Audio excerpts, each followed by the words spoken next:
nandito ngayon sa Quebec at Ontario mga ka-arm. Yan po yan, no? Puting-puti ang kapaligiran.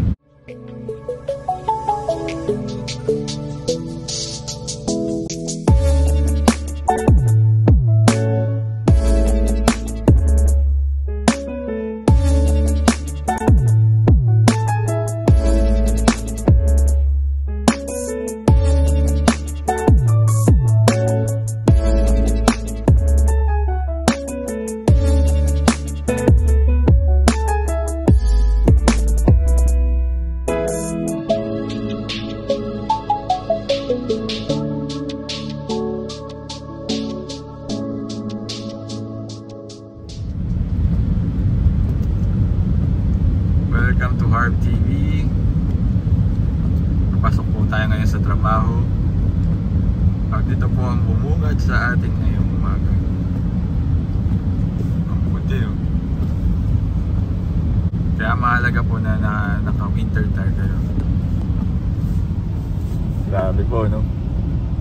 Pasok na tayo po ngayon. Wala tayong time sa work. Wala tayong kumbaga flexible po ang time sa company namin as long as magawa mo yung trabaho mo. So ganoon po yung magkagandaan pagka yung company may standards po. Sige po, mamaya ulit. Punti, oh. Uwian na. So sa ngayon po hindi pa tayo masyadong busy kasi nagtitraining pa lang tayo. Yung senior ko po, tinuturuan niya ako, napakabait po niya. Tagal na siya doon sa company, experience na siya. So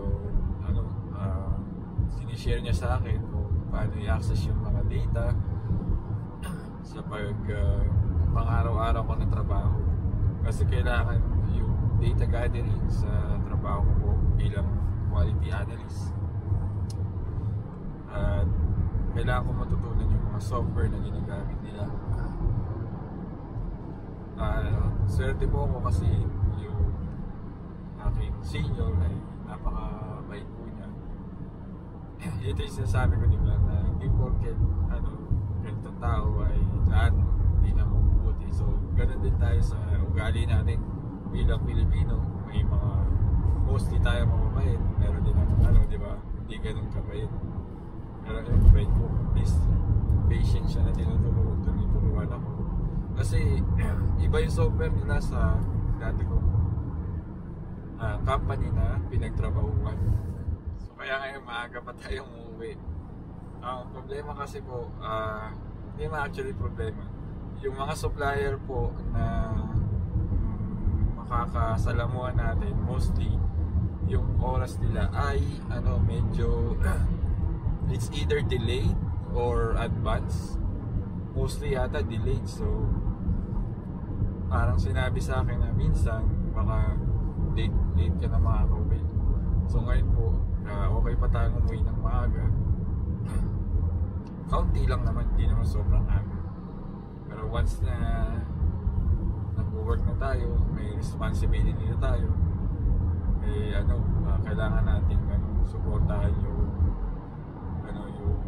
production at saka yung supplier, pati customer natin para ma-solve yung mga quality issue sa company. Tapos ayun, unti-unti na ulit tayong bumabalik sa pagsasalita ng French. Tagal na rin po, 5 years ago.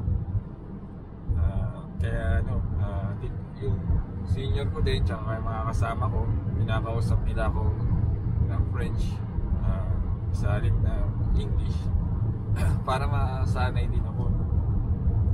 At tinanong ko yung HR kung meron silang yung training, parang next year pa yata yung naka-prepare na French training para sa mga non-speakers na tulad natin. Pero po yung mga pagka nag-uusap sila, naiintindihan ko eh. Nahiya lang talaga, sabi ko nga sa boss ko, nahiya lang ako mag-respond. Yun yung ano, yun yung typical na sa ibang language. Tulad dati nung nag-umpisa pa lang ako matutong mag-English, medyo nahiya ka pa kasi, pero dapat talaga pa-practicein. So yung mababait naman po sila, tinutulungan nila ako na matuto ng French. Huwag ng kalsada. Masarap magbiyahe pag maluwag. Ano po yung pagkakaiba ng highway dito sa Pilipinas po. Yung highway sa atin masikip yung lane per lane, ito maluwag po. Isang lane na parang sa Pinas, parang sukat niya 1.5 sa Pinas. Sa Pinas maliit. Dilim na, may dilim ng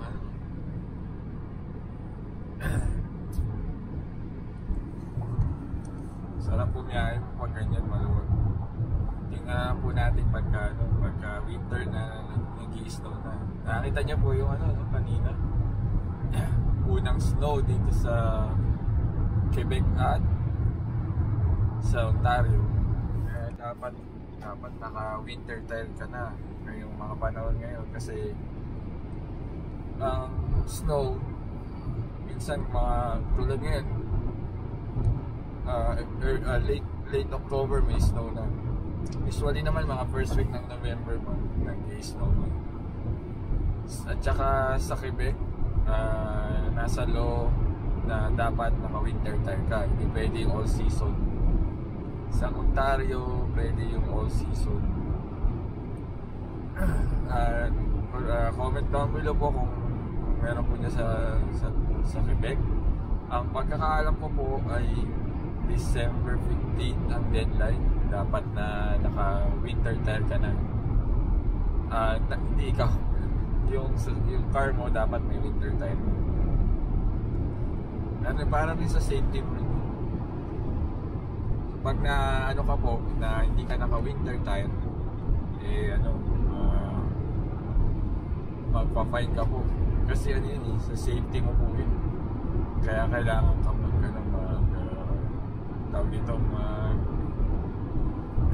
winter tire, gumamit ng winter tire.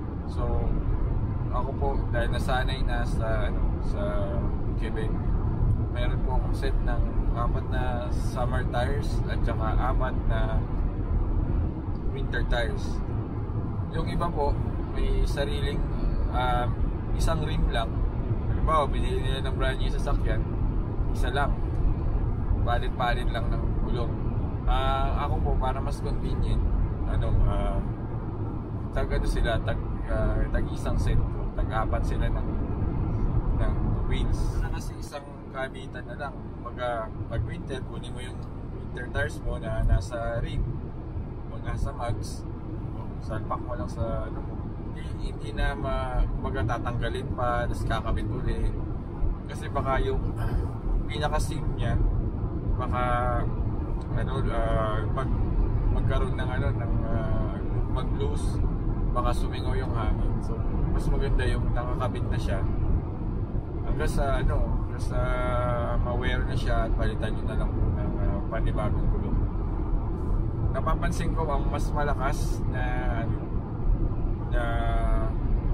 gulong ko yung mabunbon, yung summer tire. Ewan ko lang po ngayon na medyo malayo-layo yung biyahe natin, baka pati winter tire din mas mahal. Kasi pag summer lagi kaming gala ng gala laging safety first po. Siyempre mas maganda yung at least okay yung sasakyan mong kondisyon, may winter tires ka, ready ka sa winter.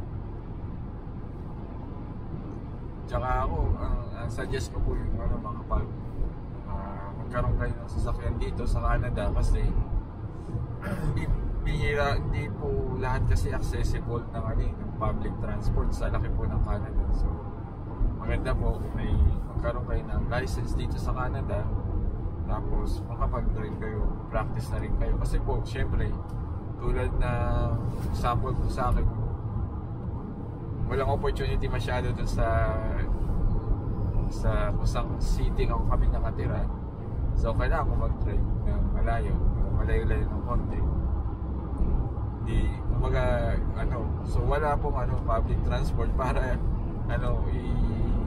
dalhin ka doon sa workplace mo, no?